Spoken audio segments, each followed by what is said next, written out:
ವಿಶೇಷವಾದಂಥ ಒಂದು ಇನ್ಸ್ಟ್ರೂಮೆಂಟ್ ಇದು. ಯಾಕಂತ ಹೇಳಿದ್ರೆ ನಮ್ಮಲ್ಲಿ ಹೆಚ್ಚಿನ ಕಡೆಗಳಲ್ಲಿ ಏನಂತ ಹೇಳಿದ್ರೆ ಬಾಳೆಗಳು ಸಿಕ್ಕಾಪಟ್ಟೆ ಮೇಲೆ ಬರುತ್ತೆ. ಬಾಳೆ ಗಿಡಗಳು, ಸಣ್ಣ ಸಣ್ಣ ಗಿಡಗಳು, ಅದನ್ನು ಯಾವುದೇ ಕತ್ತಿಯಲ್ಲಿ ಕಡಿದ್ರೆ ಸಮೇತ ಅದು ನಿಮಗೆ ಪುನಃ ಚಿಗುರು ಬರುತ್ತೆ. ಅದನ್ನು ಚಿಗುರು ಬಾರದ ರೀತಿಯಲ್ಲಿ ಮಾಡತಕ್ಕಂಥ ಇನ್ಸ್ಟ್ರೂಮೆಂಟ್. ಇದರಲ್ಲಿ ನೋಡಿ, ಈಗ ಹಾಕಿ ಹೀಗೆ ಹೋಲ್ ಹಾಕಿ ಹೀಗೆ ಒಮ್ಮೆ ತಿರುಗಿಸಿ ತೆಗೆದು ಬಿಟ್ಟರೆ ಅಲ್ಲಿ ಅದು ಅದರದ್ದೇ ಬಾಳೆಯ ನೀರೇ ನಿಂತು ಅದು ಸಾಯುವಂಥ ಪರಿಸ್ಥಿತಿಯಲ್ಲಿ ಬರುತ್ತೆ.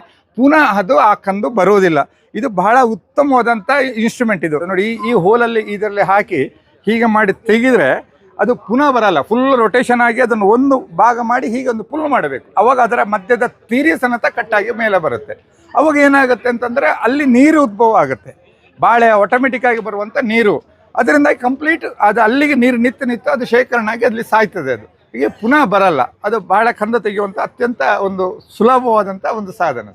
SS 304 ಬರುತ್ತೆ. ರಸ್ಟ್ ಹಿಡಿಯಲ್ಲ, ಹಾಳಾಗಲ್ಲ. ಅದು ಅಲ್ಲದೆ ಸರ್, ಈಗ ಇದನ್ನು ಇವತ್ತು ಸೈಂಟಿಸ್ಟ್ನವರು ಬಂದು ಹೇಳಿದ್ರು, ಸಾಯಿಲ್ ಟೆಸ್ಟಿಗೆ ಸಾಯಿಲ್ ತೆಗಿಲಿಕ್ಕೂ ಆಗುತ್ತೆ. ಯಾಕಂತ ಹೇಳಿದ್ರೆ ಇದರಲ್ಲಿ ಒಂದು 6 ಇಂಚ್ ಇಟ್ಟಿದ್ದೇವೆ. ಈ 6 ಇಂಚಿನ ಅದರಲ್ಲಿ ಮಣ್ಣು ನಿಲ್ಲುವಂಥದ್ದು. ಇಲ್ಲಿ ತನಕ ಹೋಗ್ಬೇಕು. ಸಾಧಾರಣ 9-9.5 ಇಂಚು ಇದನ್ನು ಹೋಲ್ ಮಾಡಬೇಕು. ಲೆಫ್ಟ್ ರೈಟ್ ಅಂತ ಮಾಡಬೇಕು. ತುಂಬ ಗಟ್ಟಿರುವಂತಹ ಭೂಮಿಗೆ ಆಗಲ್ಲ, ಸ್ಮೂತ್ ಆಗಿರುವಂತಹ ಭೂಮಿಗಳಿಗೆ ಮತ್ತು ಮಾಯ್ಶ್ಚರ್ ಇರೋ ಭೂಮಿಗೆ ಅತ್ಯಂತ ಉಪಯುಕ್ತವಾದಂಥ